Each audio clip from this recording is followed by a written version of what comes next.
Welcome back, fellow travelers. Tonight on Background Historian we will be diving into one of the most popular, successful, and legendary empires in history. We will be taking a look at and exploring Rome's most successful and prosperous emperors and leaders. Sit back and relax as we take a glance at some of the most respected and powerful men in history. Let's begin. Part 1: The Founding Legends, Romulus, Remus, and the Kings of Rome. Introduction, where myth meets history. The story of Rome begins not with emperors or mighty generals, but with myth. Before the grandeur of the Colosseum, before Augustus, before legions marched across the known world, there were tales told by poets, priests, and storytellers about how the eternal city came into being.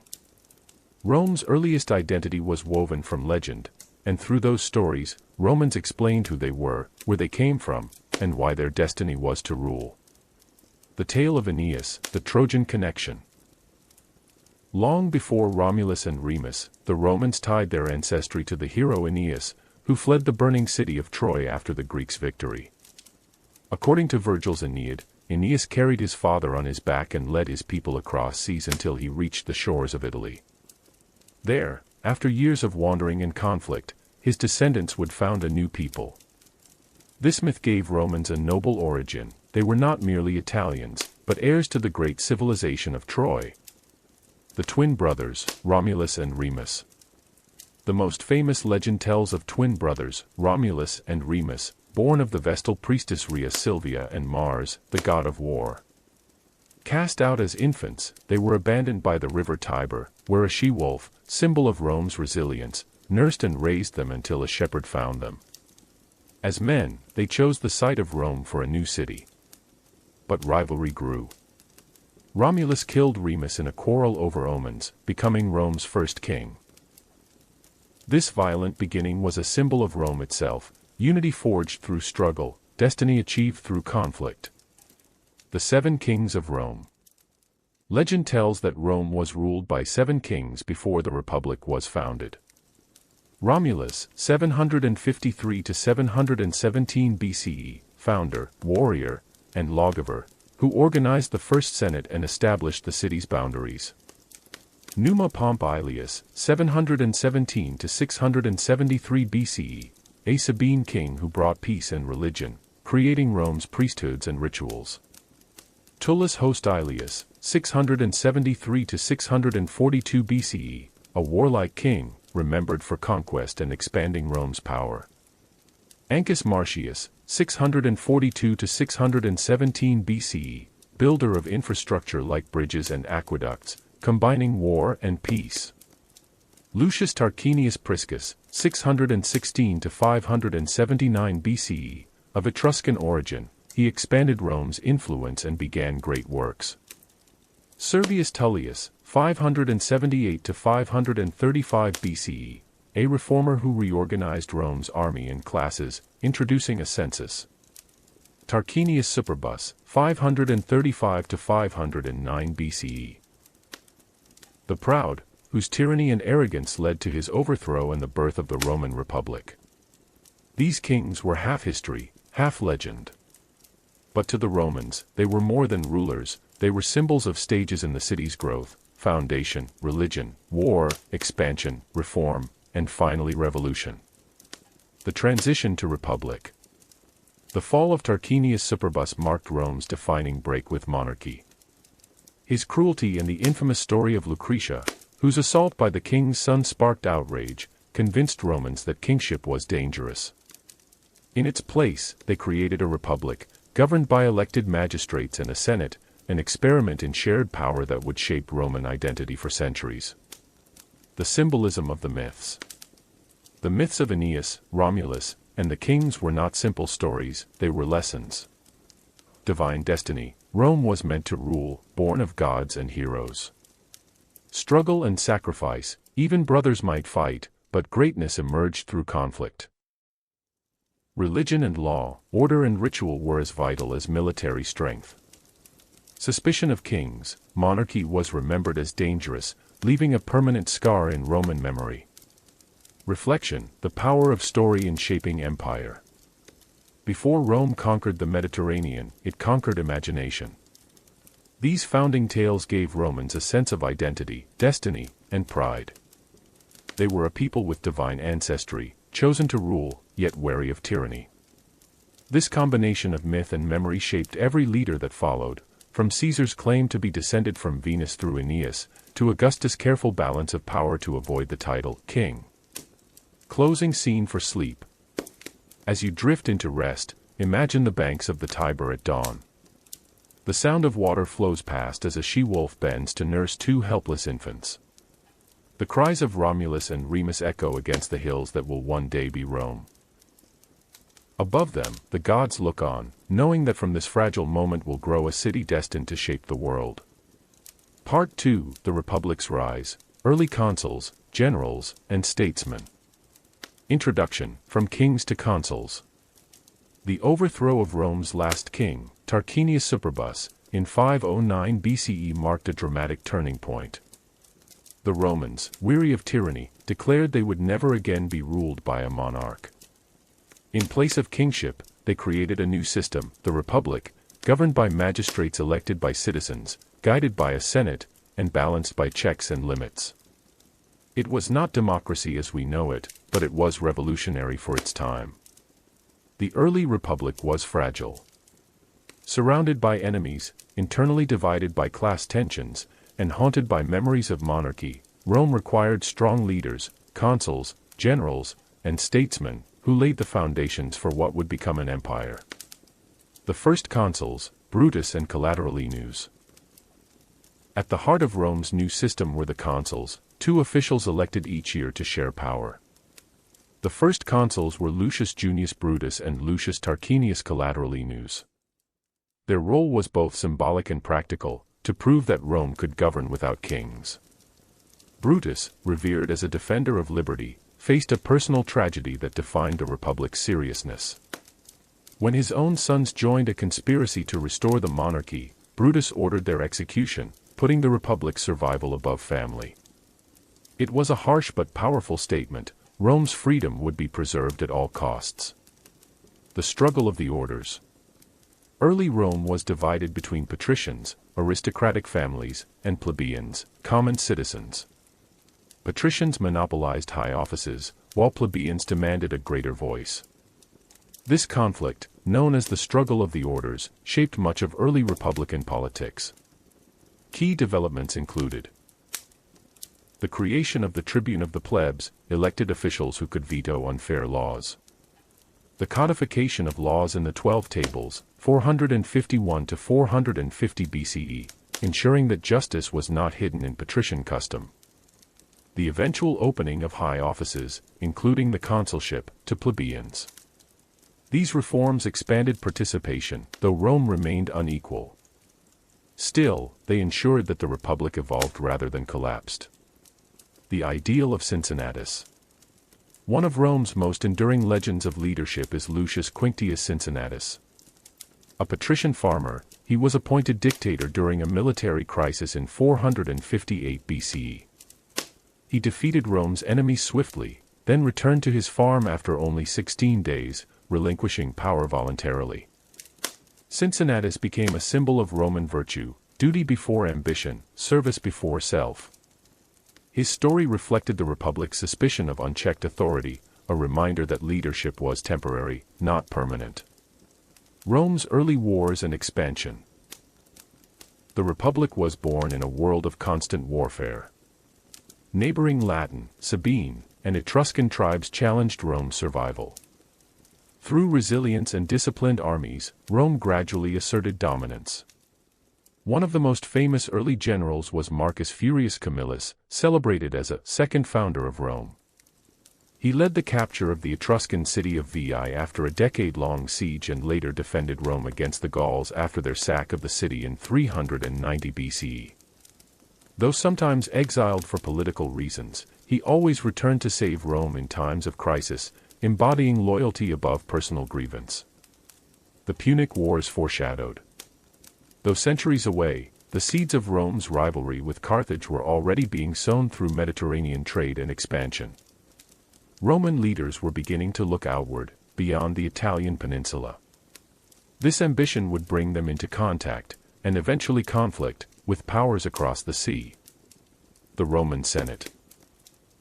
Though consuls held executive power, the Senate was the Republic's true backbone.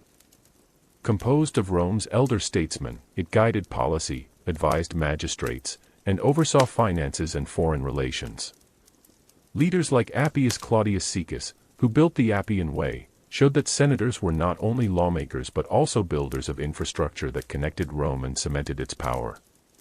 The Senate's influence, however, was always contested, sometimes by ambitious generals, sometimes by the people's assemblies. This tension between elite and popular power became a permanent feature of Roman politics.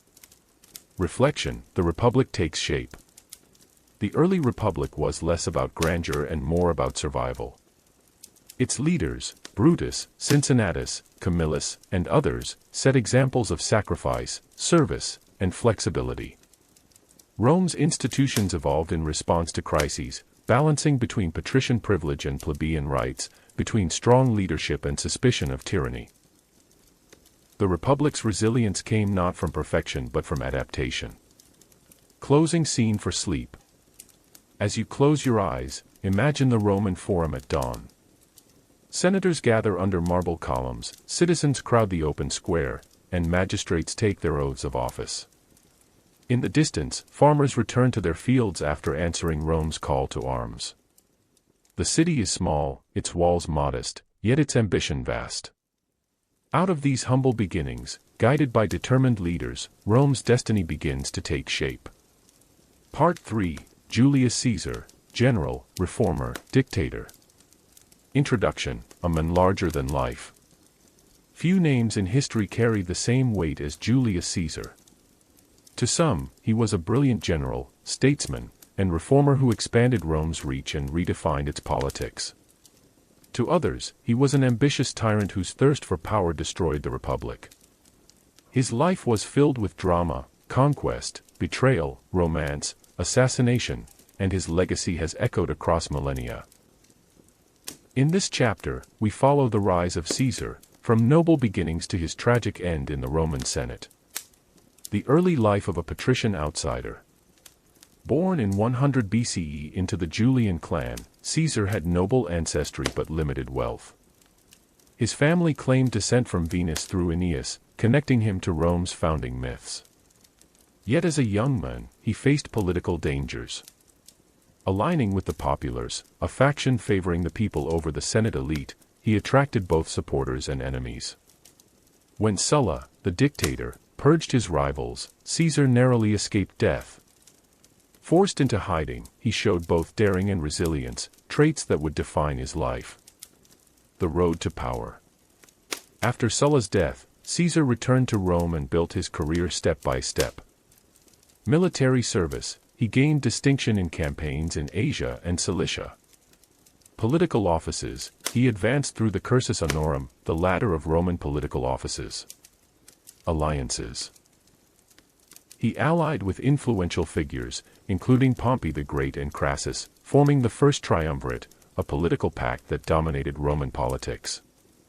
Caesar's blend of charisma, eloquence, and political calculation made him a force in the Senate and in the streets.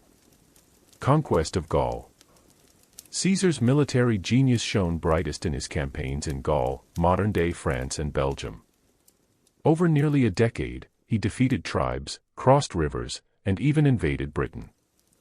His writings, the Gallic Wars, presented himself as Rome's hero while justifying his brutal conquests. One of his most remarkable victories came at Alesia, 52 BCE, where he besieged the Gallic leader Vercingetorix. Outnumbered, Caesar built double fortifications to hold off both the besieged Gauls and reinforcements. His triumph secured Gaul for Rome and cemented his reputation as one of history's greatest generals. The crossing of the Rubicon. Success bred jealousy.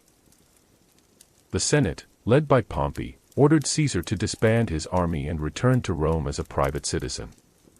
Instead, in 49 BCE, Caesar made a fateful choice. He crossed the Rubicon River with his legion, declaring, "Alia acta est," the die is cast. This act was treason under Roman law but irresistible in momentum. Civil war erupted. Civil war and dictatorship. Caesar's legions defeated Pompey's forces in battles across Italy, Greece, and Egypt. After Pompey's death in Egypt, Caesar became Rome's dominant leader. His relationship with Cleopatra, Queen of Egypt, further fueled his legend, producing a son, Caesarion. Back in Rome, Caesar was appointed dictator for life. He introduced sweeping reforms, reducing debt and redistributing land, reforming the calendar into the Julian calendar, ancestor of the modern system, expanding the Senate to include representatives from across the empire, building projects and colonies to strengthen Rome's infrastructure. Yet his concentration of power alarmed many senators. The Republic, already fragile, seemed on the verge of monarchy. The Ides of March. On March 15, 44 BCE, a group of senators led by Brutus and Cassius assassinated Caesar in the Senate. They claimed to act in defense of liberty, but their act plunged Rome into deeper chaos. As Caesar fell, stabbed 23 times, legend says he uttered to Brutus, "Et Brute," words that would echo through history as the ultimate expression of betrayal. Legacy of Julius Caesar. Caesar's death did not restore the Republic, it marked its end. His supporters and assassins fought for control, leading to the rise of his grandnephew and heir, Octavian, who became Augustus, Rome's first emperor. Caesar's name itself became a title: Caesar in Rome, Kaiser in Germany, Tsar in Russia. His reforms shaped law, governance, and even the calendar. His ambition reshaped Rome forever. Reflection, genius and ambition. Julius Caesar embodied both the brilliance and the dangers of leadership. He was visionary yet ruthless, reformer yet autocrat. His life is a reminder that greatness often comes with complexity, that a leader can lift a nation while also endangering its very foundations. Closing scene for sleep. As you rest, picture the Roman Forum at dusk.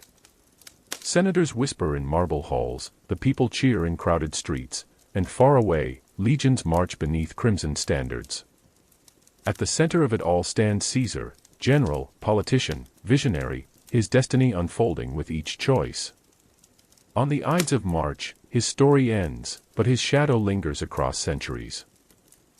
Part 8, Vespasian and Titus, Builders of Empire. Introduction, Stability after Chaos. The year of the four emperors had shaken Rome to its core. In its aftermath, the empire desperately needed stability. That stability came from the Flavian dynasty, founded by Vespasian and continued by his son Titus. Both men were pragmatic, disciplined, and dedicated to restoring Rome's strength. Their reigns were marked by rebuilding, military triumphs, and monumental construction projects that reshaped the Eternal City. Vespasian, the soldier emperor. Vespasian came from humble origins. Unlike many emperors before him, he was not born into wealth or aristocracy but rose through the ranks as a capable general. His reputation was forged during campaigns in Britain and later in Judea, where he was suppressing a major revolt when his legions proclaimed him emperor. Restoring finances. Rome's treasury was drained after years of civil war and Nero's extravagance. Vespasian implemented strict financial policies. He reformed taxation, even introducing new taxes, famously on public urinals, earning the phrase pecunia non olet, money does not smell. He encouraged economic recovery by restoring discipline to provincial administration. He curbed lavish spending at court, setting an example of frugality. These measures stabilized Rome's economy, preparing it for future growth. Rebuilding Rome. Vespasian launched ambitious building projects to restore Rome's grandeur. His most famous initiative was the construction of the Flavian Amphitheater, later known as the Colosseum. Built on the site of Nero's Golden House, it symbolized the return of land to the people. Funded in part by spoils from the Jewish War, the Colosseum became an enduring symbol of Roman engineering and entertainment. The Jewish Revolt and the triumph of Titus. While Vespasian was consolidating power, his son Titus continued the campaign in Judea. The revolt had been fierce, and the Jews fought desperately to preserve their independence. In 70 CE, Titus besieged Jerusalem. The city fell after months of brutal fighting. The Second Temple, the heart of Jewish worship, was destroyed, a moment of immense trauma in Jewish history. Roman victory was celebrated with the Arch of Titus, which still stands in Rome, depicting soldiers carrying the temple's sacred menorah.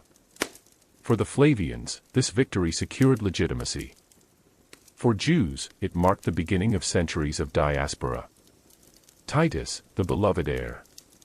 When Vespasian died in 79 CE, Titus succeeded him smoothly. Unlike past transitions, there was no civil war or bloodshed. Titus, already popular as a general, quickly proved himself a capable and compassionate ruler. Disasters of his reign. Titus' short reign, 79 to 81 CE, was overshadowed by disasters.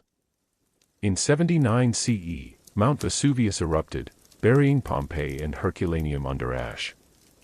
In 80 CE, a massive fire devastated parts of Rome. Plague struck the city soon after. Titus responded with generosity and relief efforts, winning admiration. He opened his personal treasury to aid victims, showing himself not as a distant emperor but as a compassionate father to his people. Completion of the Colosseum. Titus inaugurated the Colosseum with grand games that lasted for months, featuring gladiatorial combat, animal hunts, and naval battles staged in the flooded arena. The amphitheater embodied both the spectacle and brutality of Roman power, entertaining thousands while reinforcing imperial authority. Reflection, pragmatism and compassion. Together, Vespasian and Titus restored Rome's stability after chaos. Vespasian, with his discipline and frugality, rebuilt the state and left it secure. Titus, though ruling briefly, embodied compassion and generosity, earning the title Deliciae Humani Generis, the darling of mankind. Their reigns showed that emperors did not need noble blood or divine pretensions to succeed. They needed practical wisdom, dedication, and the ability to balance strength with mercy. Closing scene for sleep. As you drift into rest, imagine the Colosseum standing newly built, its stone arches gleaming in the sun, filled with cheering crowds. Beyond, Jerusalem lies conquered, its treasures displayed in triumphal parades. Yet amid war and disaster, an emperor like Titus comforts the suffering, opening his treasury to the people. From frugality to compassion, the Flavians leave their mark as Rome's steady builders. Part 9, Domitian, the last Flavian. Introduction, the shadow of his father and brother. When Titus died unexpectedly in 81 CE, his younger brother Domitian became emperor. Though Vespasian and Titus had left a legacy of stability and compassion, Domitian's reign would be remembered very differently. Intelligent and ambitious, he worked tirelessly to strengthen Rome, yet his authoritarian rule, paranoia, and harsh treatment of the Senate stained his reputation. His reign was a paradox, achievements in administration and infrastructure, but fear and resentment in politics. Early years and rise to power. Domitian had long lived in the shadow of his father Vespasian and his brother Titus. While they gained fame as generals, Domitian was often sidelined, given minor roles. When he finally inherited the throne, he was determined to prove himself not just as an emperor, but as the most powerful man in Rome. Administration and achievements. Despite his reputation, Domitian was an effective ruler in many respects. Military campaigns, he strengthened Rome's frontiers, particularly along the Danube and in Britain. Though not always personally leading armies, he ensured Rome's legions were well supplied and disciplined. Economy and finance, he managed Rome's finances prudently, maintaining stability and reforming taxation. Architecture, like his father and brother, Domitian was a great builder. He restored the city after fires, built the Domus Flavia Palace, and completed major projects like the Arch of Titus. For the ordinary citizen, Domitian's reign provided order and security. Authoritarian rule.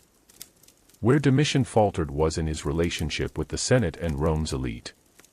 He concentrated power in himself, openly embracing the title of Dominus et Deus, Lord and God. Unlike Augustus, who cloaked monarchy in republican forms, Domitian made no pretense of shared power. This direct assertion of authority alienated senators, who saw their influence diminished. Treason trials returned, and fear permeated Rome's political class. Paranoia and persecution. Domitian grew increasingly paranoid as his reign progressed. He executed senators, generals, and even family members accused of plotting against him. Philosophers and critics faced exile or death. His control extended into private life, with harsh laws regulating morality and behavior. Though some of this may reflect later hostile sources, the image of a suspicious, ruthless emperor clung to his name. Assassination and aftermath. By 96 CE, conspiracies against Domitian multiplied. Court officials, senators, and even members of his household plotted his downfall. He was assassinated in his palace, stabbed by a group of conspirators. The Senate immediately declared his memory condemned, damnatio memoriae, erasing his name from inscriptions and statues. His death ended the Flavian dynasty. In his place, the Senate appointed the elderly and respected Nerva, beginning the era of the 5 good emperors. Reflection, fear and achievement intertwined. Domitian's reign highlights the dual nature of imperial power. For the people, he was a capable emperor who maintained peace and order. For the Senate and elites, he was a tyrant whose paranoia eroded trust. His legacy is one of contradiction, an emperor who strengthened Rome yet was destroyed by his own fear of betrayal. Closing scene for sleep. As you rest, imagine the glittering halls of Domitian's palace. Marble floors gleam, soldiers stand guard, and courtiers bow nervously as the emperor, stern and watchful, surveys his domain. Outside, aqueducts flow, legions guard the borders, and Rome thrives under his rule. Yet in the shadows of the palace, whispers of conspiracy grow louder, until the dagger strikes and the Flavian dynasty ends. Part 10, The 5 Good Emperors, Nerva to Marcus Aurelius. Introduction, Rome's Golden Age. After the turbulence of the Julio-Claudians, the chaos of the Year of the 4 Emperors, and the authoritarian shadow of Domitian, Rome entered a remarkable era of stability. From 96 CE to 180 CE, the empire was ruled by a succession of leaders known later as the 5 Good Emperors, Nerva, Trajan, Hadrian, Antoninus Pius, and Marcus Aurelius. Their reigns were marked by peace, prosperity, expansion, and wise governance. They perfected the system of adopting capable heirs rather than relying solely on bloodlines, ensuring continuity and competence. Historians often see this era as the height of Rome's power. Nerva, the transitional emperor. Marcus Cocceius Nerva became emperor after Domitian's assassination. An elderly senator, Nerva was chosen to restore trust between emperor and senate. Though his reign was short, 96 to 98 CE, he introduced important reforms. He ended treason trials, calming fears of tyranny. He implemented land reforms to support the poor. He began the tradition of adopting a capable heir by naming Trajan, a respected general, as his successor. Nerva's brief rule stabilized Rome after Domitian's paranoia and set a precedent that adoption could ensure smooth succession. Trajan, the warrior emperor. Marcus Ulpius Traianus, or Trajan, 98 to 117 CE, expanded Rome to its greatest territorial extent. A military man beloved by his soldiers, Trajan launched campaigns that brought vast new territories into the empire. Dacian Wars. Trajan conquered Dacia, modern-day Romania, securing its gold mines and bringing immense wealth to Rome.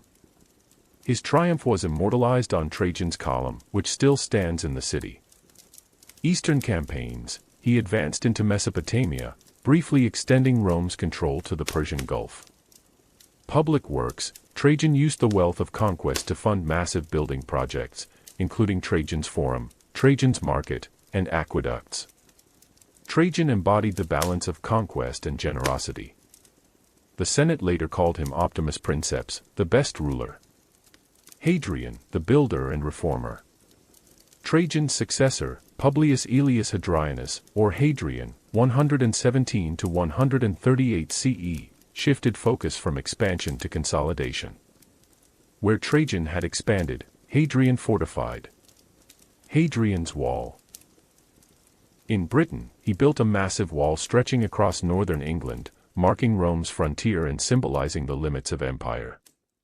Architecture, he built the Pantheon, still one of Rome's greatest buildings, and the Villa at Tivoli.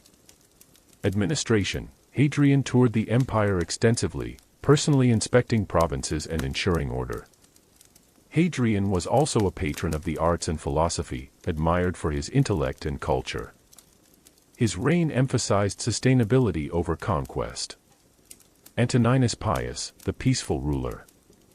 Titus Aurelius Antoninus Pius, 138 to 161 CE, inherited a stable empire and preserved it with wisdom and restraint. He never left Italy during his reign, ruling through governors and trusted officials. His era was marked by peace and prosperity, with few military campaigns.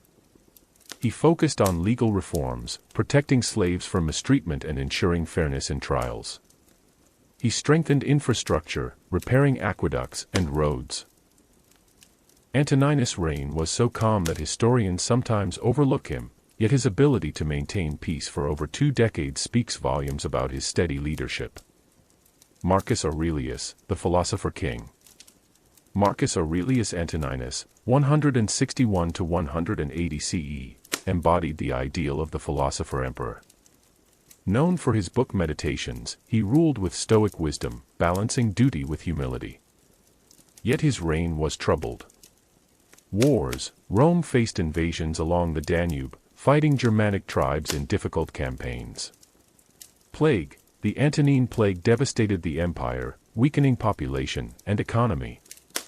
Co-rule with Lucius Verus, at first, he shared power with his adoptive brother Lucius Verus, but Marcus remained the guiding hand. Despite hardships, Marcus' personal virtue and philosophical reflections made him a symbol of moral leadership. He viewed power not as privilege but as a duty. The end of the Golden Age. Marcus Aurelius broke with tradition by naming his biological son, Commodus, as heir rather than adopting a successor. This decision ended the era of the good emperors and marked a return to instability. Commodus' reign would be notorious for decadence and decline. Reflection, the pinnacle of Rome. The 5 good emperors represented Rome at its best. They combined military strength with civic responsibility, expansion with consolidation, power with humility. Their adoption system ensured capable rulers, and their focus on law, architecture, and culture left a lasting mark. The historian Edward Gibbon later described their era as the happiest and most prosperous in human history. Closing scene for sleep. As you drift into rest, imagine the grandeur of Trajan's Forum, the solemn beauty of the Pantheon under Hadrian, the quiet peace of Antoninus Pius' reign, and the meditations of Marcus Aurelius under a starlit sky on the Danube frontier. For nearly a century, Rome was guided by wisdom, stability, and vision, a golden age that stood as the empire's high point. Part 11, Marcus Aurelius and Commodus. Introduction, a philosopher and a showman. Few contrasts in history are as striking as the transition from Marcus Aurelius, the philosopher-emperor, to his son Commodus, the flamboyant showman. Marcus represented wisdom, discipline, and duty, ruling with stoic principles during times of hardship. Commodus, by contrast, embodied indulgence, spectacle, and instability, accelerating the empire's decline. Together, their reigns demonstrate how Rome's fortunes could rise and fall depending on the character of its ruler. Marcus Aurelius, the philosopher king. Marcus Aurelius, 161 to 180 CE, is remembered not for military conquests or grand monuments, but for his mind. A student of Stoic philosophy, he carried notebooks of reflections that became the book Meditations, still revered today as a guide to resilience, humility, and moral strength. Challenges of his reign. Marcus' reign was anything but peaceful. Wars, he fought nearly continuous campaigns along the Danube frontier, defending Rome from Germanic tribes. Plague, the Antonine Plague devastated the empire, killing millions and weakening its economy. Internal strain, revolts and usurpations tested his patience and leadership. Despite these challenges, Marcus faced adversity with composure. His meditations show him constantly reminding himself of duty, mortality, and the importance of justice. Co-emperorship. At first, Marcus ruled alongside Lucius Verus, his adoptive brother. Verus, though less disciplined, led campaigns successfully until his early death. Marcus then bore the full weight of empire alone. Commodus, the end of the good emperors. When Marcus Aurelius died in 180 CE, he broke with tradition by leaving power to his biological son, Commodus, rather than adopting a proven heir. This decision ended the golden age of the 5 good emperors and ushered in a new era of instability. Personality and style. Commodus was the opposite of his father, theatrical, indulgent, and obsessed with his own image. He craved adoration, styling himself as a new Hercules, even dressing in lion skins and wielding a club. Unlike Marcus, who ruled through wisdom and humility, Commodus sought popularity through spectacle. Gladiator Emperor. Commodus scandalized Rome by personally fighting in gladiatorial games. Though he always won, since opponents were instructed to lose, the sight of the emperor in the arena shocked the Senate and aristocracy. To the common people, however, his flamboyance made him exciting and memorable. Administration under Commodus. While Commodus indulged in games and self-promotion, real governance fell to corrupt advisors and favorites. Rome's finances deteriorated, the Senate was marginalized, and conspiracies grew. Commodus' paranoia led to purges, with senators executed on suspicion of disloyalty. The contrast with Marcus was stark, where the father saw power as a sacred duty, the son treated it as personal theater. Assassination of Commodus. By 192 CE, Commodus' behavior had alienated nearly everyone, senators, generals, and even the Praetorian Guard. Plots against him multiplied. On the last day of the year, conspirators struck. Commodus was strangled in his bath, ending not only his reign but the Antonine dynasty. His death plunged Rome into yet another civil war, the year of the 5 emperors, as rivals fought for control. Reflection, wisdom versus indulgence. Marcus Aurelius and Commodus symbolized the extremes of Roman leadership. One was a philosopher who saw power as responsibility. The other, a performer who treated power as spectacle. Their reigns reveal the precariousness of imperial succession, where one poor choice could unravel decades of stability. Closing scene for sleep. As you drift into rest, imagine 2 scenes: Marcus Aurelius, sitting by a campfire on the Danube frontier, writing reflections about duty and virtue in his worn notebook. Then, Commodus, clad in lion skins, striding into the Colosseum to the roar of crowds, basking in adoration while senators look on in silent dismay. The empire rests on their shoulders, yet their visions of leadership could not be more different. Part 4, Augustus, the First Emperor. Introduction, From Chaos to Order. When Julius Caesar was assassinated in 44 BCE, Rome was thrown into chaos. Civil wars erupted as rivals fought for control. From this turmoil rose Caesar's young heir, Gaius Octavius, better known as Octavian, and eventually Augustus.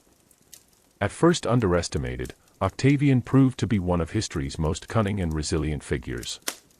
Through strategy, patience, and political brilliance, he ended a century of instability and laid the foundations of the Roman Empire. The heir of Caesar. Octavian was only 18 when Caesar named him as adopted son and heir in his will. Many dismissed him as inexperienced.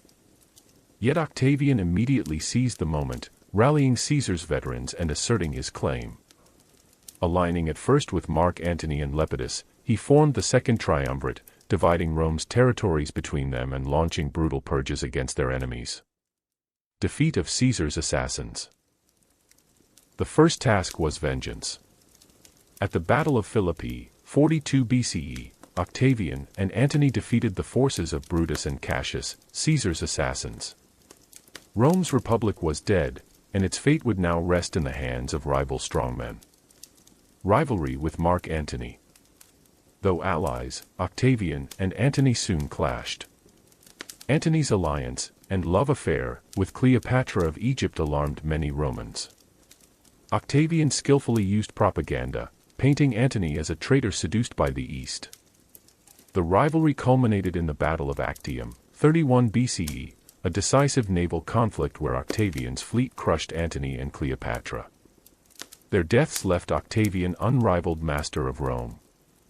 The birth of Augustus. In 27 BCE, Octavian offered to restore power to the Senate, but in truth, he carefully retained control. In gratitude, the Senate awarded him the title Augustus, meaning the revered one. Though he avoided the title of king, Augustus held ultimate authority, cleverly disguising monarchy under the cloak of republican forms. Reforms and stability. Augustus transformed Rome through wide-ranging reforms. Government, he reduced corruption, created a professional bureaucracy, and stabilized provincial administration. Military, he established permanent legions and the Praetorian Guard, securing loyalty and defense. Economy, he reformed taxation, improved trade routes, and encouraged agriculture. Culture, he patronized poets like Virgil, Horace, and Ovid, using literature to glorify Rome's destiny. His reign ushered in the Pax Romana, a golden age of peace and prosperity lasting over 2 centuries. Building Rome. Augustus once boasted, "I found Rome a city of bricks and left it a city of marble." His building projects reshaped the city. Temples, forums, aqueducts, and monuments celebrated Rome's power and his leadership. The Era Pacis, or Altar of Peace, symbolized the stability he had achieved.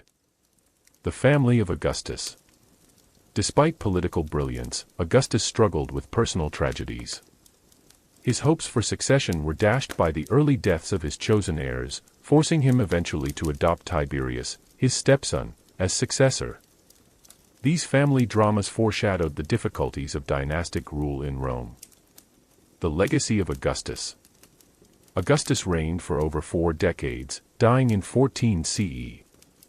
He transformed Rome from a fragile republic plagued by civil war into a stable empire that stretched from Spain to Syria. His careful balance of tradition and innovation ensured his acceptance, while his reforms gave the empire longevity. To later Romans, he was not just the first emperor, he was the model ruler. Temples were dedicated to him, his birthday celebrated, and his name, Caesar Augustus, became synonymous with imperial dignity. Reflection, the art of subtle power. Augustus achieved what Caesar could not. Absolute control without appearing a tyrant. His genius was not only in battle but in politics, in presenting monarchy as restoration rather than revolution. He was both cautious and ambitious, humble in appearance yet unmatched in authority. Closing scene for sleep. As you close your eyes, imagine Rome under Augustus. Marble temples gleam in the sun, poets sing of Rome's destiny, legions guard distant frontiers, and citizens enjoy peace after decades of chaos. In the Senate, Augustus sits quietly, modest in demeanor but supreme in power. From the ashes of civil war, he has built an empire destined to endure for centuries. Part 5, Tiberius and Caligula, Power and Paranoia. Introduction, the burden of Augustus' legacy. When Augustus died in 14 CE, he left behind not only an empire but also the daunting weight of expectation. His successor, Tiberius, inherited a system carefully crafted to balance absolute power with the illusion of republican traditions. Tiberius, though capable, ruled uneasily, marked by suspicion and isolation.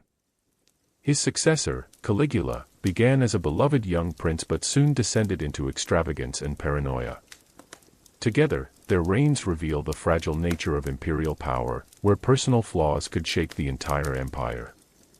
Tiberius, reluctant emperor. Tiberius, Augustus' stepson, was a seasoned general. He had expanded Rome's frontiers in Germany and along the Danube, earning a reputation for discipline.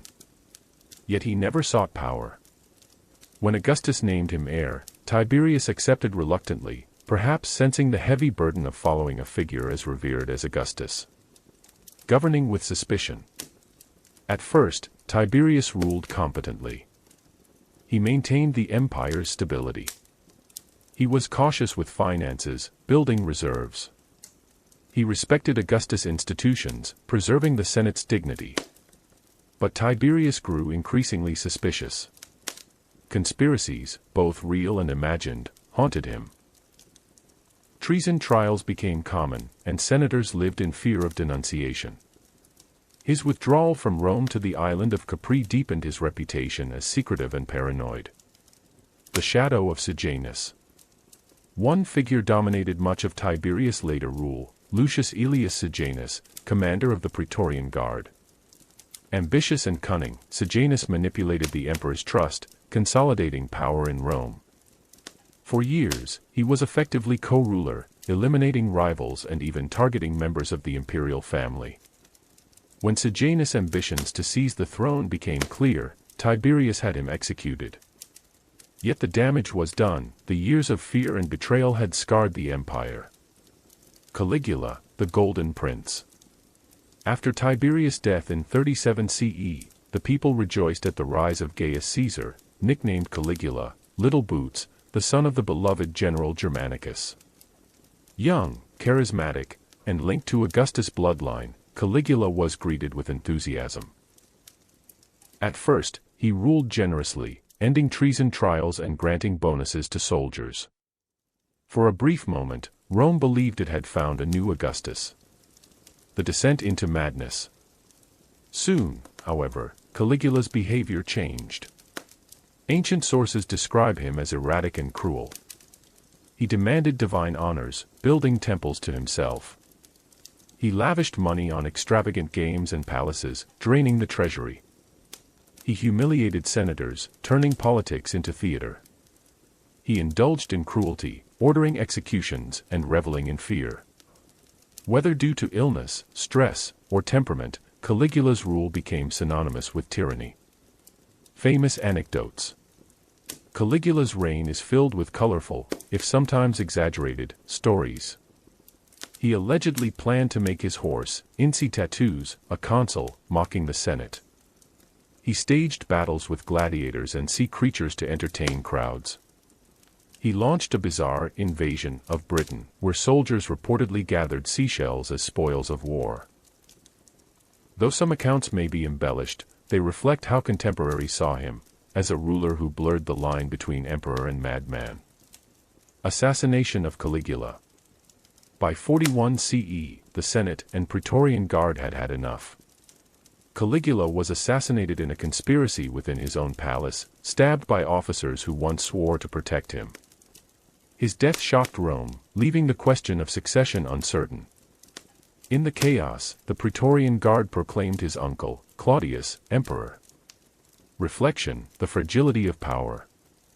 Tiberius and Caligula represent two extremes of imperial rule. Tiberius was cautious and withdrawn, paralyzed by suspicion. Caligula was reckless and extravagant, consumed by ego.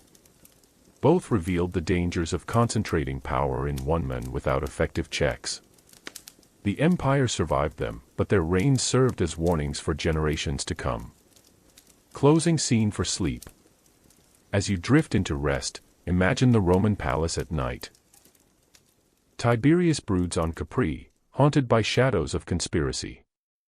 Years later, Caligula strides through marble halls in golden robes, adored and feared, his laughter echoing until the daggers of his own guards silence him. The empire endures, but the burden of absolute rule has already begun to show its cracks. Part 6, Claudius and Nero, Expansion and Decline. Introduction: two contrasting figures.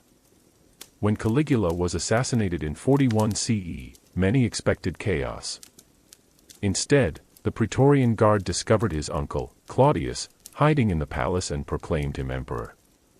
Claudius, once dismissed as weak and awkward, surprised Rome by becoming a capable and ambitious ruler. Yet his successor, Nero, would undo much of his stability, remembered more for scandal, extravagance, and cruelty than for governance. Together, their reigns reflect both Rome's capacity for growth and the dangers of imperial excess. Claudius, the unexpected emperor. Claudius had long been overlooked. Limping, stammering, and considered bookish, he was deemed unfit for politics. But once emperor, he revealed intelligence and resolve. He reorganized the empire, expanded its frontiers, and became one of Rome's most active builders. Expansion into Britain. Claudius' most famous achievement was the conquest of Britain in 43 CE. Roman legions crossed the Channel, defeating tribal resistance and establishing a foothold that would last centuries. Claudius himself traveled to Britain to receive the surrender of chieftains, cementing his image as a conquering emperor. Governance and administration. Claudius strengthened the empire by expanding citizenship to many provincials, reforming the legal system, personally judging cases, building infrastructure, including aqueducts, harbors, and roads. His reign showed that Rome's emperors could be both scholars and rulers. Family and intrigue. Yet Claudius' household was rife with intrigue. His marriages, particularly to Messalina and later Agrippina the Younger, brought scandal.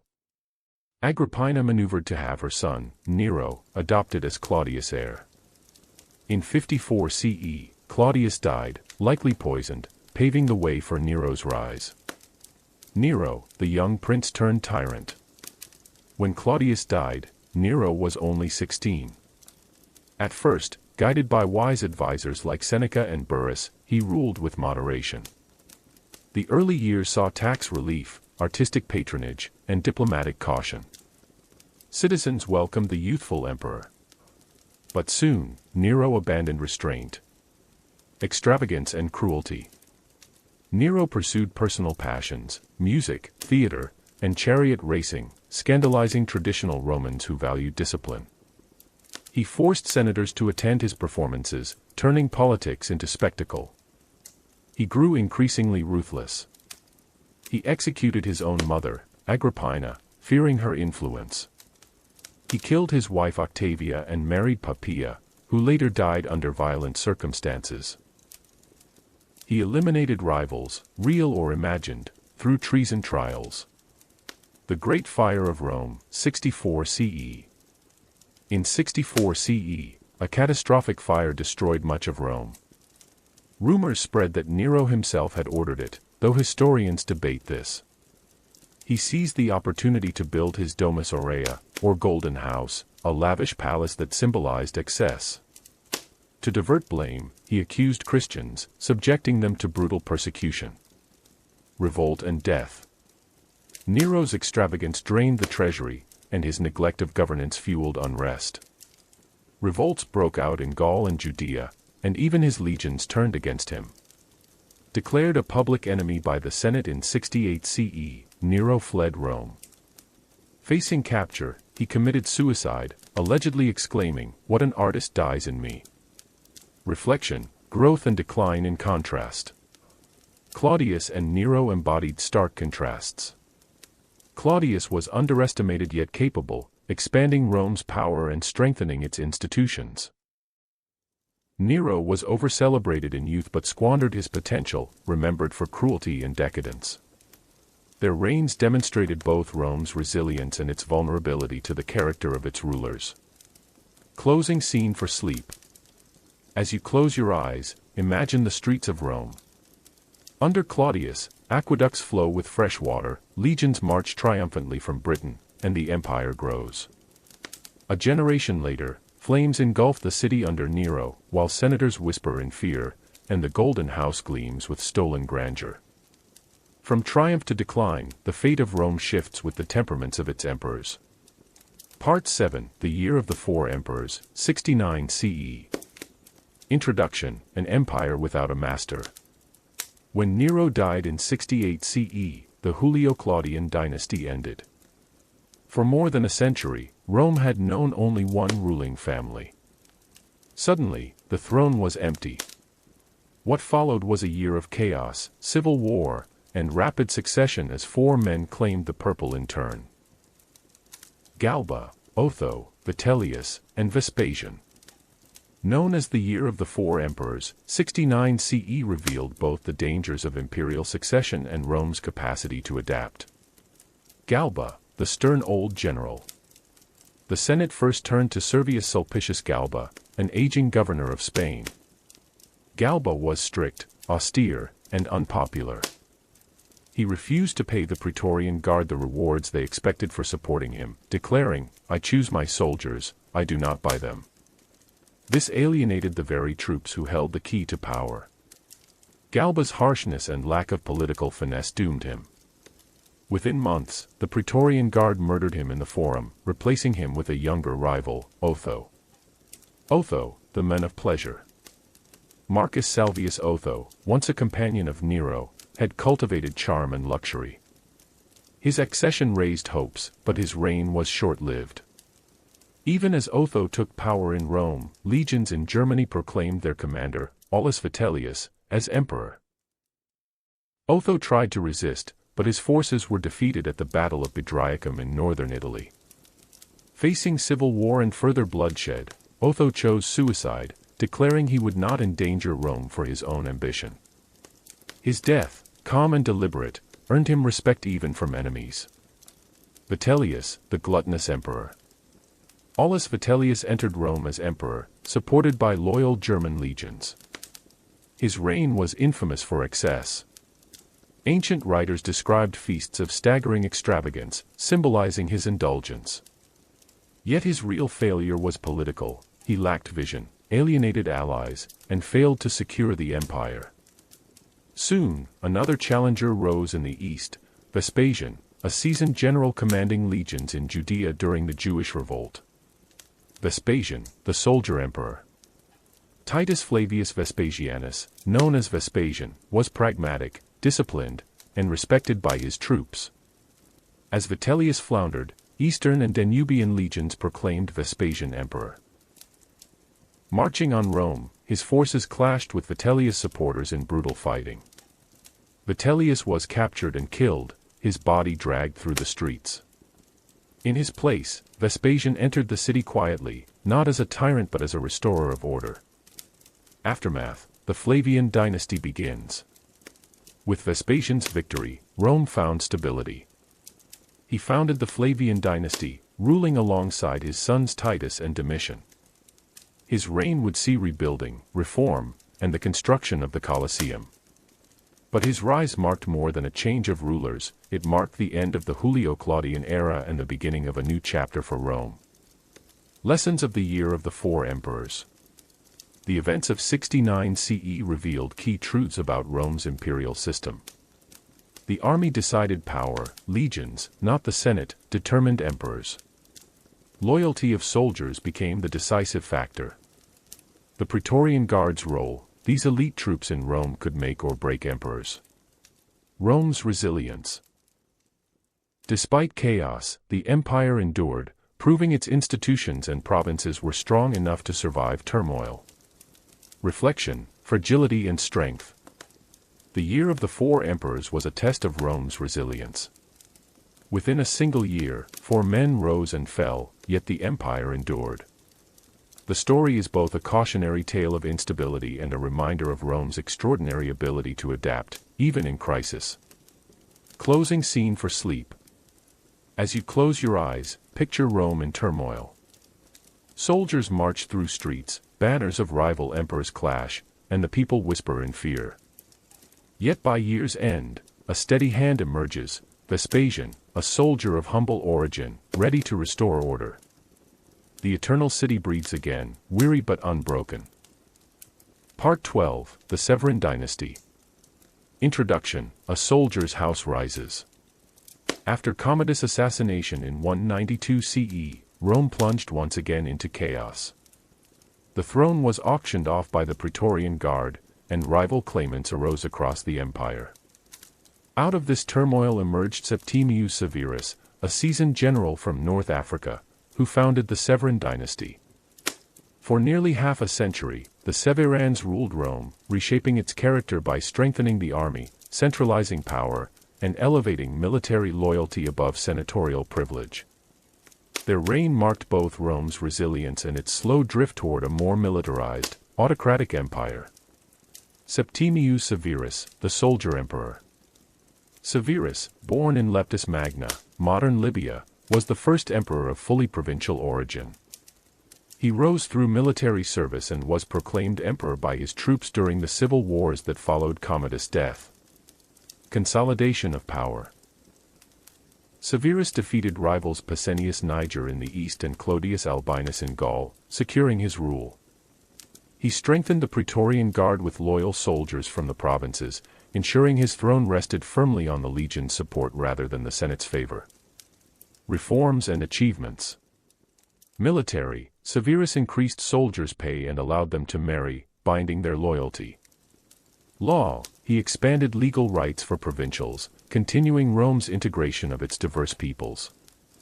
Architecture, in his hometown of Leptis Magna, he built a grand forum and arch, displaying Rome's reach beyond Italy.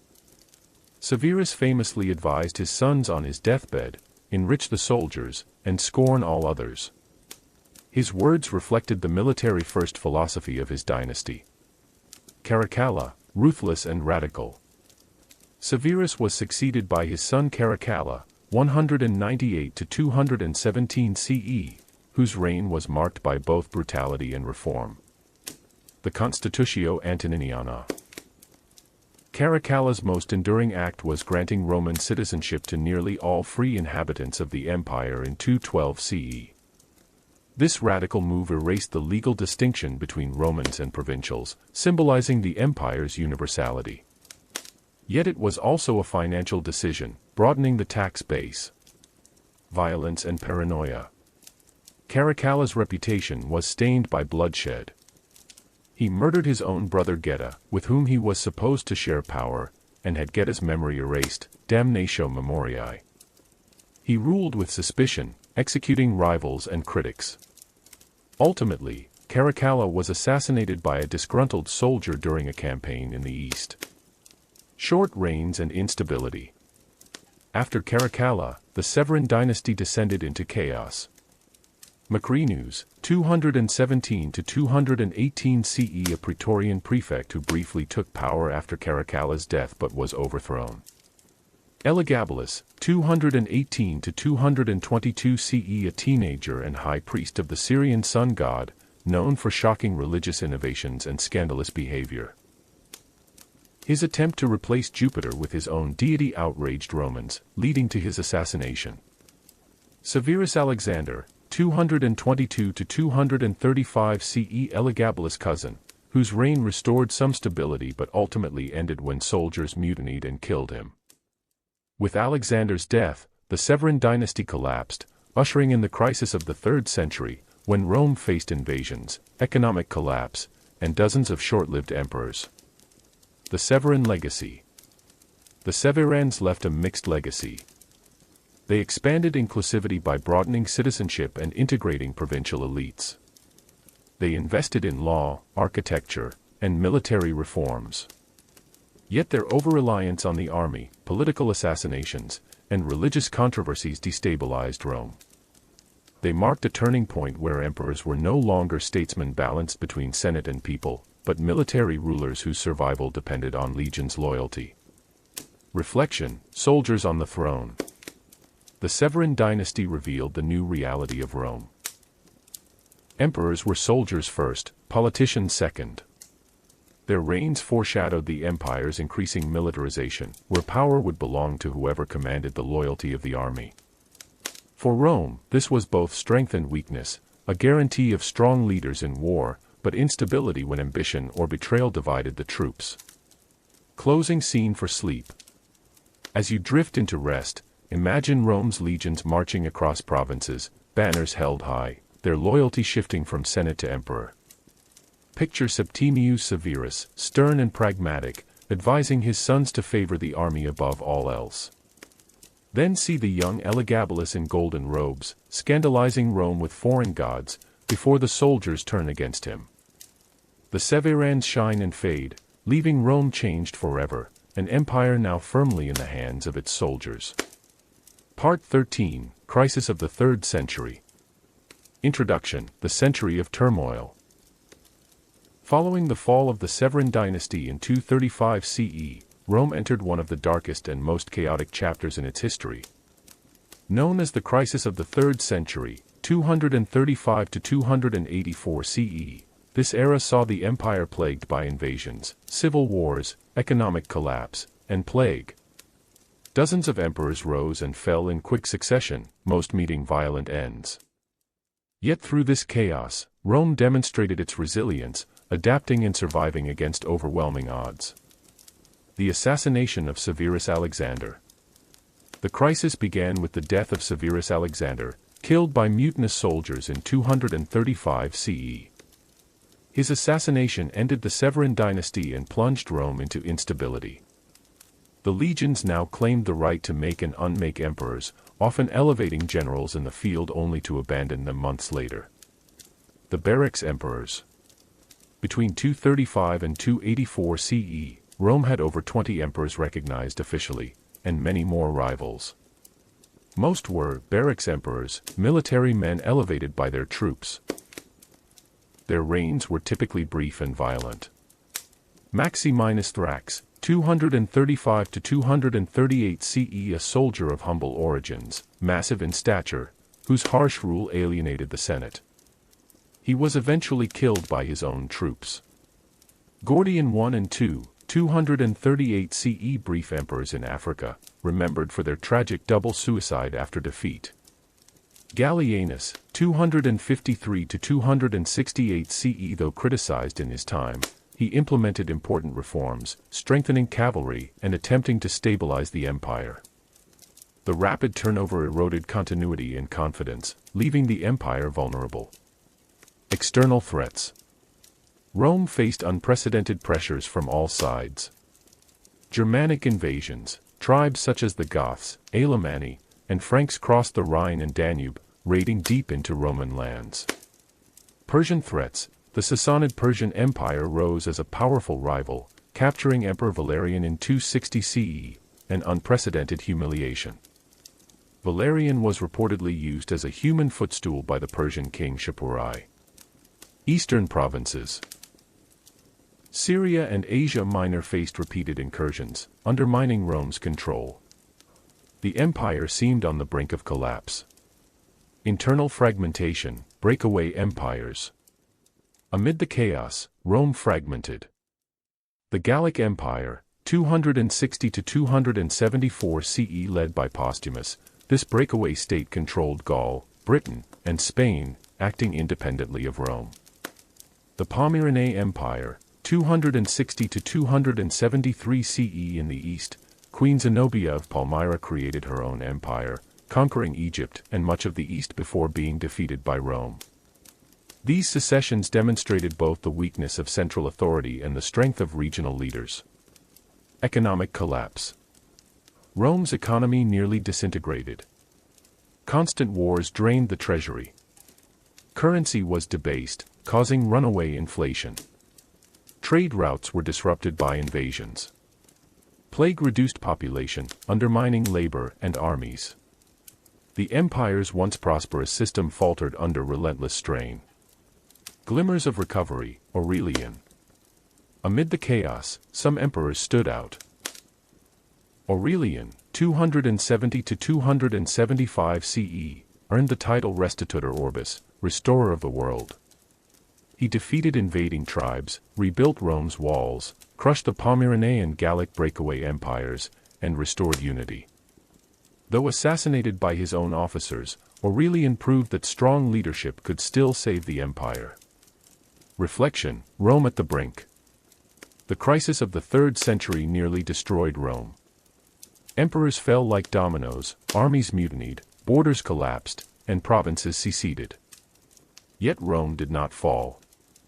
Its resilience, through loyal generals, enduring institutions, and sheer adaptability, allowed it to survive the storm. This era revealed the fragility of empire but also its astonishing endurance. Closing scene for sleep. As you drift into rest, imagine the empire under siege, Gothic raiders on the Danube, Persian armies advancing in the east, and Roman generals fighting both external enemies and one another. The empire fractures, yet from the ruins, figures like Aurelian rise to restore unity. The eternal city teeters on the brink, but does not fall.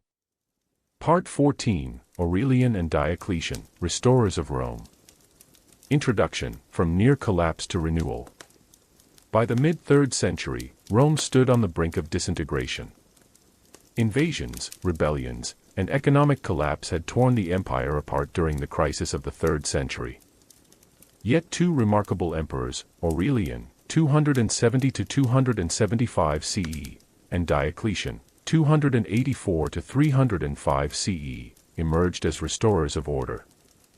Aurelian, the restorer of the world, reunited a fractured empire, while Diocletian restructured its very foundations, creating a new system of governance that extended Rome's survival by centuries.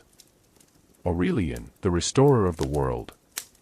When Aurelian took the throne in 270 CE, the empire was fractured into three parts: the central Roman state, the breakaway Gallic Empire in the west, and the Pommerane Empire in the east. Aurelian, a hardened soldier, wasted no time in reasserting unity. Military campaigns. Defeating the Pomeranes, led by Queen Zenobia, the Pommerane Empire had seized control of Syria, Egypt, and much of the east. Aurelian marched east, defeating Zenobia at Emesa and Palmyra, restoring Rome's authority. Crushing the Gallic Empire, in the west, he defeated the Gallic breakaway state, bringing Gaul, Spain, and Britain back into the fold. Defense against barbarians, he repelled invasions by Goths and Vandals, securing Rome's borders once more. Reforms and building. Aurelian also fortified Rome itself, constructing the Aurelian Walls, massive fortifications that would protect the city for centuries. He introduced monetary reforms to stabilize currency, though inflation persisted. Legacy of Aurelian. Though assassinated by officers in 275 CE, Aurelian had achieved the impossible, reuniting a broken empire. His title Restitutor Orbis, Restorer of the World, was no exaggeration. Diocletian, the Great Reformer. A generation later, Diocletian, r. 284 to 305 CE, would transform the empire even more profoundly. Rising from humble origins, Diocletian recognized that Rome's problems required systemic solutions. The Tetrarchy. Diocletian introduced the Tetrarchy, or Rule of Four. He divided the empire into eastern and western halves, each ruled by an Augustus, senior emperor, and a Caesar, junior emperor. This system allowed more effective governance of the vast empire, with emperors stationed closer to frontiers. Administrative reforms. He reorganized provinces, creating smaller units to improve administration. He separated civil and military authority to reduce the risk of rebellion. He standardized taxation, providing more reliable revenue. Economic measures. Diocletian attempted to stabilize the economy with the Edict on Maximum Prices, which set limits on wages and goods to curb inflation. Though largely unsuccessful, it reflected his determination to control economic chaos. Religious policy. Diocletian also launched the Great Persecution of Christians, seeking to restore traditional Roman religion. While brutal, the policy ultimately failed, as Christianity continued to grow and would soon become the empire's dominant faith. The abdication of Diocletian. In a remarkable act, Diocletian voluntarily abdicated in 305 CE, retiring to his palace at Split, modern Croatia, where he devoted himself to gardening. His retirement symbolized both his discipline and his recognition that the empire needed continuity beyond one man's life. Reflection. The restorers compared. Aurelian restored Rome's unity by force, defeating rivals and securing borders. Diocletian ensured its longevity by reform, reshaping governance for the long term. Together, they saved Rome from collapse. Without them, the empire might have fallen in the 3rd century. Instead, it endured for another 200 years in the west, and 1,000 more in the east. Closing scene for sleep. As you close your eyes, Imagine Aurelian marching through the ruins of Palmyra, banners raised high as Rome reclaims its empire.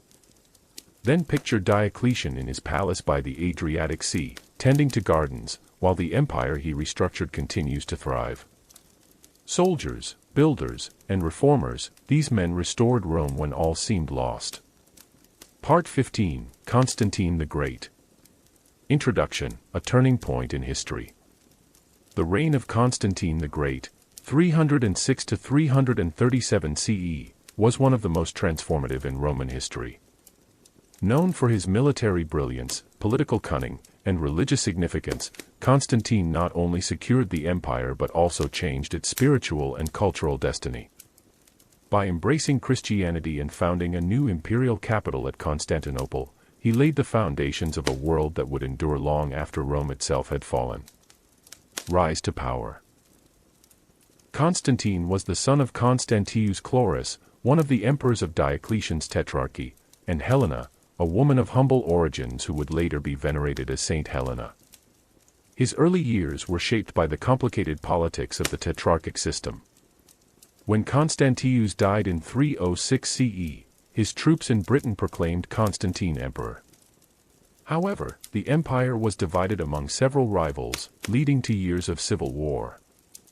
Constantine fought his way to supremacy, defeating Maxentius at the famous Battle of the Milvian Bridge in 312 CE, where legend says he marched under the sign of the Christian cross. The vision and conversion. According to Christian tradition, Constantine had a vision before the battle, a cross of light in the sky, accompanied by the words, "In hoc signo vinces," in this sign, you will conquer. He ordered his soldiers to mark their shields with the Christian Chiro symbol, and his victory seemed to confirm divine favor. Though Constantine's personal faith remains debated by historians, his patronage of Christianity transformed the religion from a persecuted sect into a central force of the empire. The Edict of Milan, 313 CE. In 313 CE, Constantine and his co-emperor Licinius issued the Edict of Milan, granting religious tolerance throughout the empire. This ended centuries of intermittent persecution of Christians and allowed the Church to flourish openly. Constantine gave Christianity imperial support, commissioning churches such as the Basilica of St. John Lateran in Rome and the Church of the Holy Sepulchre in Jerusalem. His mother, Helena, made pilgrimages to the Holy Land, establishing sacred sites that became central to Christian devotion. Constantine the Builder. Constantine was also a great builder and urban planner. His most ambitious project was the creation of a new imperial capital, Constantinople, founded in 330 CE on the site of Byzantium. Strategically located between Europe and Asia, Constantinople became the new Rome, rich, defensible, and enduring as the capital of the Byzantine Empire for over 1,000 years. The Council of Nicaea, 325 CE. Constantine played a pivotal role in shaping Christian doctrine. In 325 CE, he convened the Council of Nicaea, the first ecumenical council of the Church, to resolve disputes about Christ's nature. The result was the Nicene Creed, a statement of faith that continues to shape Christian belief today.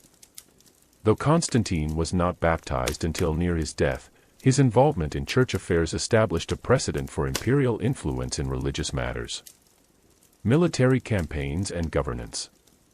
Constantine remained a formidable general. He defeated rivals such as Maxentius and Licinius, securing his position as sole ruler of the empire. He also restructured the military and administration, continuing Diocletian's reforms while centralizing authority around himself. His reign brought stability after decades of turmoil, ensuring that the empire could survive for centuries more. Death and legacy. Constantine died in 337 CE, baptized shortly before his death. He left the empire to his sons, though their rivalry soon plunged Rome into renewed conflict. Yet his legacy endured. He secured the empire militarily and politically. He redefined its religious identity, aligning it with Christianity. He established Constantinople, the city that would carry Rome's legacy into the medieval world. Reflection: the emperor who changed the world. Constantine was both a Roman emperor and a world historical figure whose decisions shaped not only an empire but also a religion. By bridging the old pagan traditions with a new Christian future, he transformed Rome into something more enduring than an empire of legions. It became a civilization of faith and culture that would define the next millennium. Closing scene for sleep. As you close your eyes, picture the Tiber River at dawn on the day of the Milvian Bridge, the rising sun glinting off Roman shields painted with strange new symbols of the cross. Later, picture Constantinople, its golden domes rising above the Bosporus, a city destined to outlast Rome itself. Constantine's legacy shines across history, both emperor and visionary, warrior and saint, builder and reformer. Part 16, The Sons of Constantine and the Division of the Empire. Introduction, The Weight of a Great Legacy. When Constantine the Great died in 337 CE, he left behind an empire transformed, Christian in faith, united under his sole rule, and anchored by the new capital of Constantinople. But he also left behind a difficult inheritance. His sons, Constantine II, Constantius II, and Constans, were tasked with ruling a vast realm that was increasingly hard to govern. Their rivalries, divisions, and struggles against both foreign foes and internal dissent deepened the fractures within the empire, setting the stage for the eventual East-West divide. The division of the empire among his sons. Upon Constantine's death, the empire was divided into three parts. Constantine II received the western provinces, Gaul, Spain, and Britain. Constantius II controlled the eastern provinces, including the wealthy lands of Asia and Egypt. Constans governed Italy, Africa, and parts of the Balkans. This division seemed practical, but in reality, it planted seeds of rivalry. Each brother had ambitions beyond his share, and their competing interests soon led to conflict. Constantine II, the overreacher. As the eldest, Constantine II claimed seniority over his brothers. Dissatisfied with his share, he demanded control over additional provinces, particularly those of Constans. In 340 CE, he invaded Italy to enforce his claims. Instead of triumph, he was ambushed near Aquileia, where his forces were defeated and he was killed. His death left the empire divided between Constantius II in the east and Constans in the west. Constans, the unpopular brother. Constans, now ruling a large portion of the Western Empire, faced both successes and failures. He defended his territories against barbarian invasions and enforced Christian orthodoxy with vigor, even clashing with church leaders who resisted imperial interference. However, his authoritarian style and personal scandals alienated the army and aristocracy. In 350 CE, a general named Magnentius staged a revolt, forcing Constans to flee. He was eventually captured and executed, leaving Constantius II as the last surviving son of Constantine. Constantius II, the sole ruler. Constantius II ruled from 350 to 361 CE, inheriting a troubled empire. He spent much of his reign fighting on multiple fronts. Against usurpers, he battled Magnentius, eventually defeating him at the Battle of Mursa Major in 351 CE. The battle was one of the bloodiest in Roman history, costing tens of thousands of lives. Against Persians, in the east, the Sassanid Persians remained a constant threat, forcing Constantius into long campaigns. Religious conflict. Constantius was deeply involved in church affairs, promoting Arian Christianity, a belief that denied the full divinity of Christ, against the Nicene orthodoxy established at Nicaea. This fueled bitter theological disputes that divided Christians across the empire. Though he preserved the empire's unity, his reign was marred by near-constant war and religious controversy. Julian the Caesar, a rising star. In 355 CE, Constantius appointed his cousin Julian as Caesar in the west. Though originally intended as a subordinate, Julian proved himself a brilliant general. He restored order in Gaul, repelling Germanic invasions and rebuilding the region's stability. His popularity with the troops alarmed Constantius, setting the stage for another succession crisis. When Constantius died in 361 CE, Julian became sole ruler, remembered as Julian the Apostate, the last pagan emperor. But that is a story for the next chapter.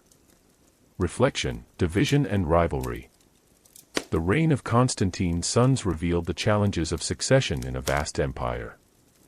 Constantine the Great had been able to unify power under one ruler, but his heirs could not. Their rivalries led to civil wars, and their heavy involvement in religious disputes deepened divisions within Christianity. The empire survived, but the cracks widened between East and West, between emperor and church, between soldiers and rulers. Closing scene for sleep. As you close your eyes, picture the empire divided into 3 maps, each brother ruling his realm with ambition and suspicion.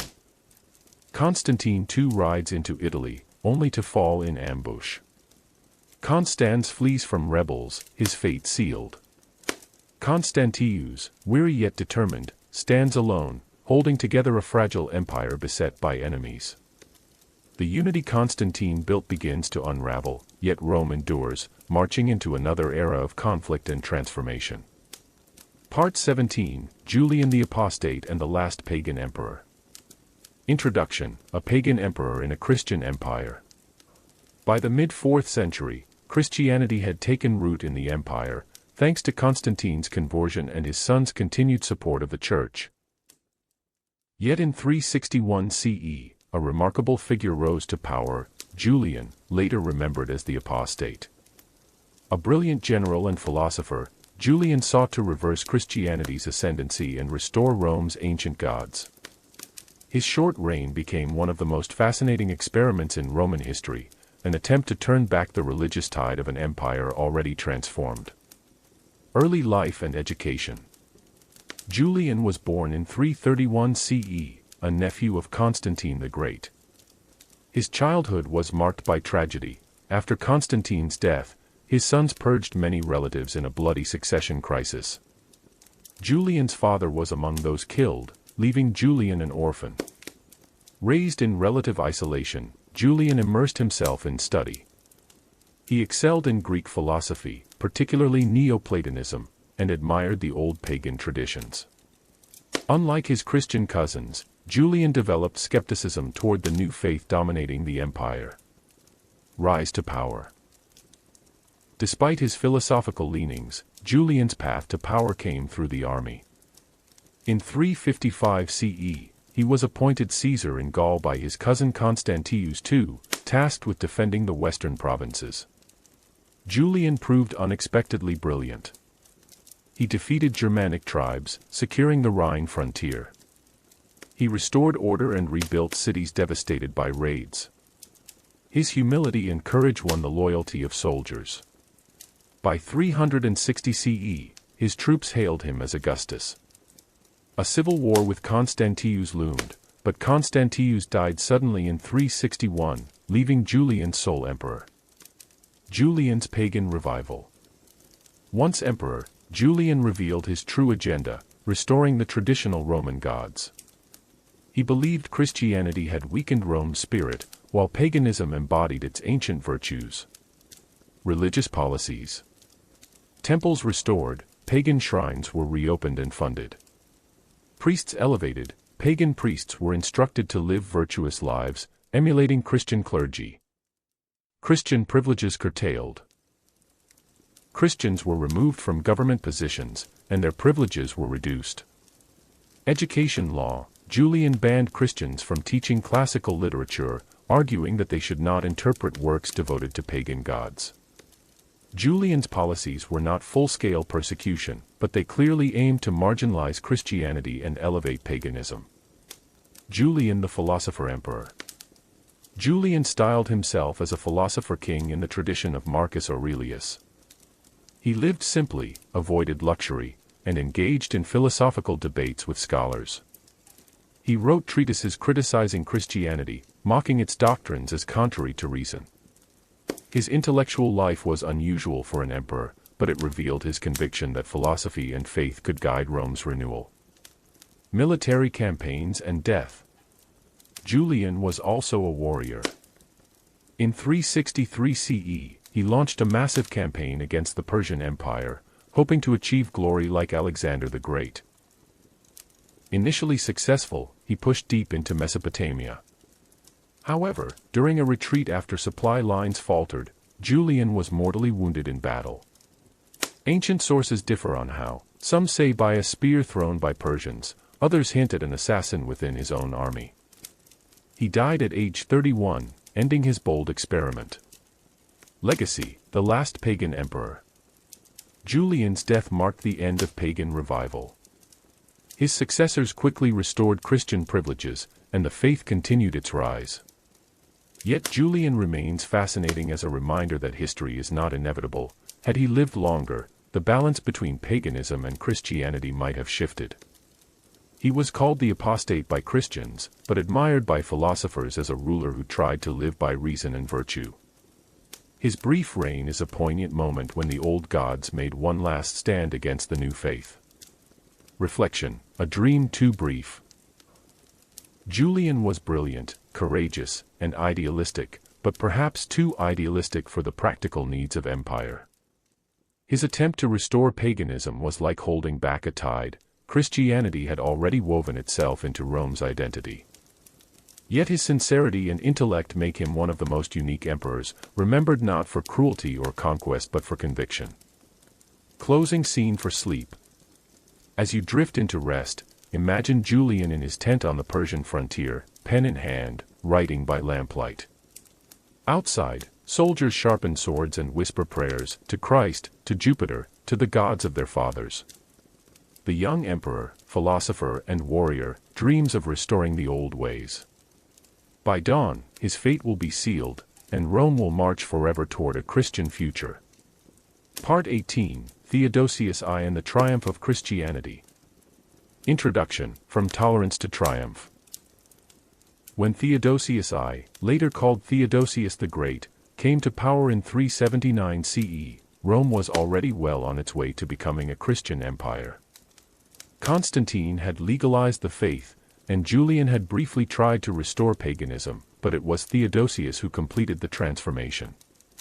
By the end of his reign, Christianity was no longer just tolerated, it was the official religion of Rome, and paganism, once the heart of Roman identity, had been pushed aside.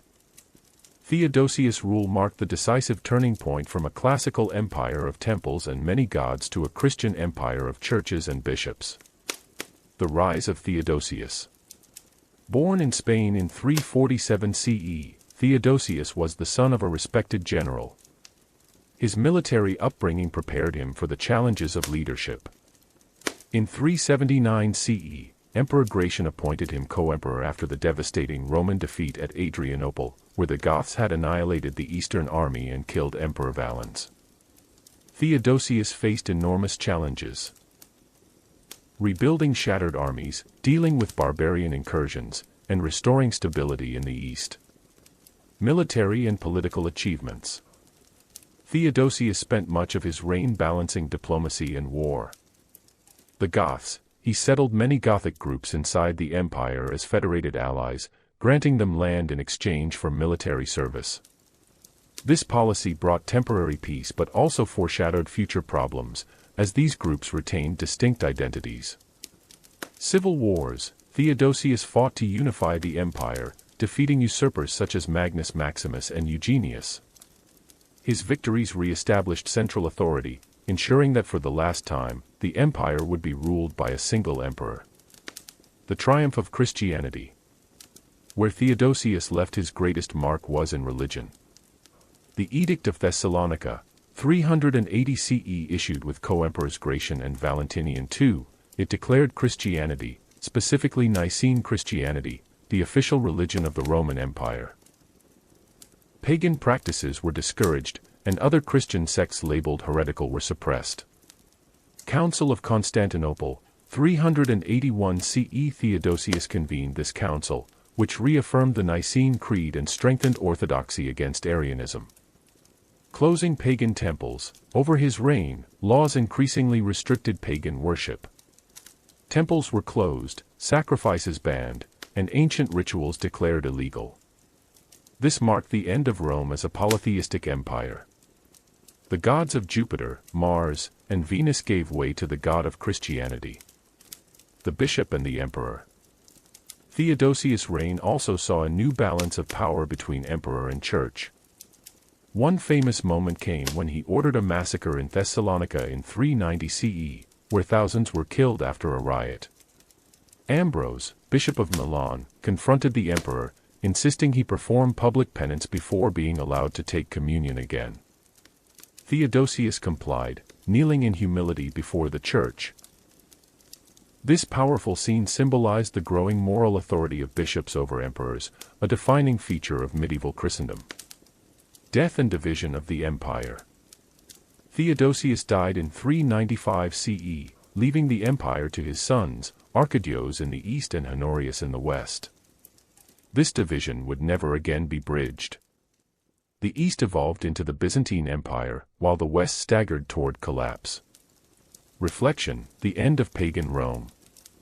Theodosius was the last emperor to rule a united Roman Empire, and under him, Christianity triumphed completely. The temples of the gods closed, bishops rose in influence, and the cross became the empire's most powerful symbol. His reign marked not only a change of rulers, but a change of civilization itself. Closing scene for sleep. As you drift into rest, imagine the flickering torchlight of a temple to Jupiter, its doors closing for the last time, while nearby, the hymns of Christians echo through basilicas rising in every city. In the palace, Theodosius kneels in penance before a bishop, an emperor humbled before the church. Rome's old gods fade into memory, and a new world takes shape under the sign of the cross. Part 19: The Fall of the Western Empire. Introduction: The end approaches.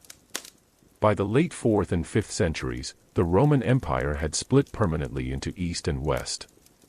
The Eastern Empire, with its strong capital at Constantinople, remained wealthy and resilient. The Western Empire, centered in Rome and later Ravenna, faced constant invasions, economic decline, and political weakness. The fall of the West was not a single dramatic collapse, but a slow unraveling, centuries in the making, that culminated in 476 CE with the deposition of the last Western emperor, Romulus Augustulus. Barbarian pressures on the frontiers. The Western Empire's decline was fueled by relentless invasions and migrations. Visigoths, driven west by Huns, the Visigoths crossed the Danube in 376 CE. Poor treatment by Roman officials led to rebellion and victory at the Battle of Adrianople, 378 CE, where they killed Emperor Valens. Vandals, Suebi, and Alans. In 406 CE, these groups crossed the frozen Rhine, flooding into Gaul and Spain.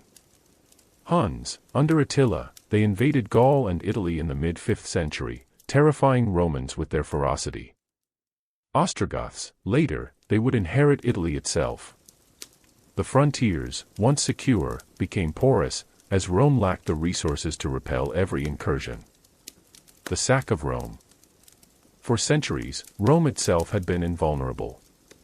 That changed in 410 CE, when the Visigoth king Alaric led his forces into the Eternal City. For 3 days, they plundered Rome, shocking the world. Though Rome remained inhabited and symbolically important, the sack revealed that the empire's heart was no longer safe. Later, in 455 CE, the Vandals repeated the humiliation, sacking Rome again. The Eternal City had become a prize for invaders rather than the center of power. Weak emperors and powerful generals. The Western emperors of the 5th century were often weak, manipulated by generals or barbarian warlords who wielded real power. Figures like Stilicho and Aetius, both Roman generals of partly barbarian descent, were the empire's true defenders. Aetius famously defeated Attila the Hun at the Battle of the Catalaunian Plains, 451 CE, a last great Roman victory. Yet these generals often fell victim to palace intrigue, executed by emperors or rivals despite their service. Without strong leadership, the empire drifted further into decline. Economic and social decay. The West suffered from economic collapse.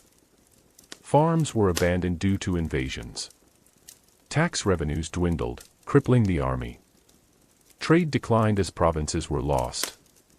Population shrank due to war, famine, and plague. Meanwhile, wealthy elites often retreated to private estates, focusing on survival rather than supporting the state.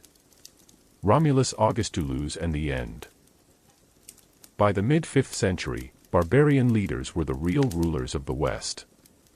In 476 CE, the Germanic general Odoacer deposed the teenage emperor Romulus Augustulus.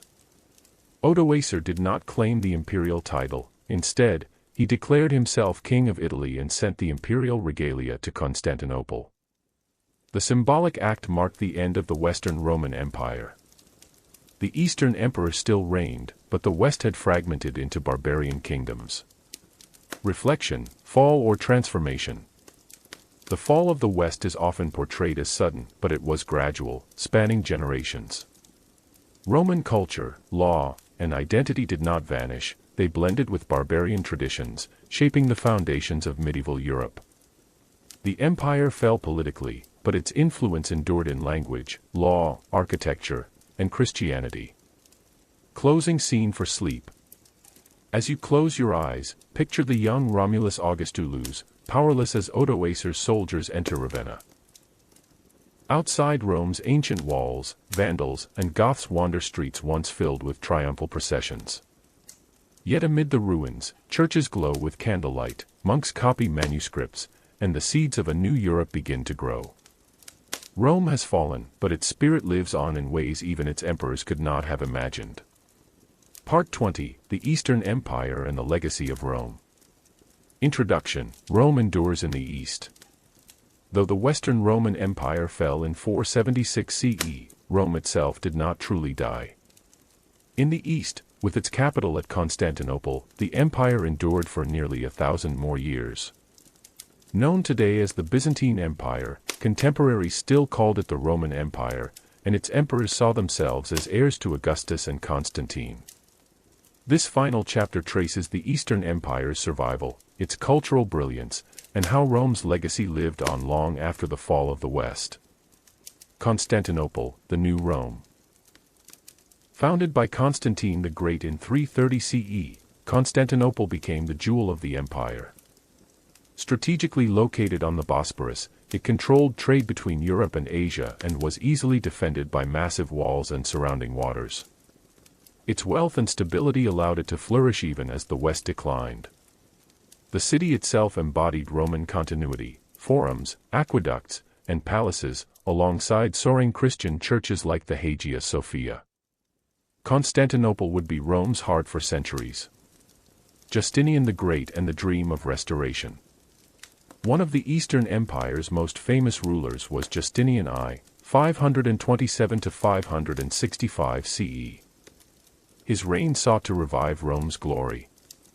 Reconquest. His generals, Belisarius and Narsas, reconquered North Africa, Italy, and parts of Spain, briefly restoring the empire's western provinces. Law. Justinian codified Roman law in the Corpus Juris Civilis, a monumental legal code that influenced Europe for centuries. Architecture. He built the Hagia Sophia, a masterpiece of Byzantine architecture and a symbol of Christian Rome. Though his wars strained resources and his gains were temporary, Justinian's vision reminded the world that Rome's spirit still lived. Survival through crisis. The Eastern Empire faced immense challenges. Invasions, Persians, Arabs, Bulgars, and Turks all tested its resilience. Religious conflict, debates over doctrine, from Arianism to iconoclasm, caused internal strife. Economic strain, continuous wars and shrinking territories weakened finances. Yet Constantinople's strong walls, capable administration, and trade wealth allowed the empire to endure while the West fractured into kingdoms. The end of the Eastern Empire. Over time, the empire shrank under pressure from Islamic caliphates, crusaders, and eventually the rising Ottoman Turks. In 1453 CE, Constantinople fell to Mehmed II, marking the final end of the Roman Empire. Yet its thousand-year survival after 476 CE testifies to its resilience. The legacy of Rome. Even after its fall, Rome's influence lived on. Law, Roman legal traditions shaped medieval and modern Europe. Christianity, the faith nurtured under Constantine and Theodosius, became Europe's spiritual foundation. Language and culture, Latin endured as the language of learning, law, and the church, while Greek preserved classical knowledge. Political models, kings and emperors across Europe saw themselves as heirs to Rome, most notably the Holy Roman Emperors and Russian Tsars. Rome never truly died, it transformed, leaving behind a legacy woven into Western civilization. Reflection, from Augustus to Constantine to the end. The story of Rome's emperors spans over a millennium, from Augustus founding the Principate to Constantine transforming it, and finally to the emperors of Constantinople preserving it against impossible odds. While dynasties rose and fell, wars raged, and cities crumbled, the idea of Rome endured, a beacon of law, empire, and civilization. Closing scene for sleep. As you drift into rest, imagine Constantinople at twilight, its golden domes gleaming, its walls standing proud against waves and armies. The Western Empire may have fallen, but here, the spirit of Rome still thrives, carrying its torch into another 1,000 years. From Augustus' marble city to Justinian's Hagia Sophia, Rome lives on, not in one city or one emperor, but in the heritage of the world it shaped. That will conclude our episode tonight. I'm glad you stayed and enjoyed the ride down some of the most successful Roman emperors and their lives. Please subscribe if you enjoy these videos and to get notified regarding daily uploads. Have a fantastic rest of your night. Background Historian out.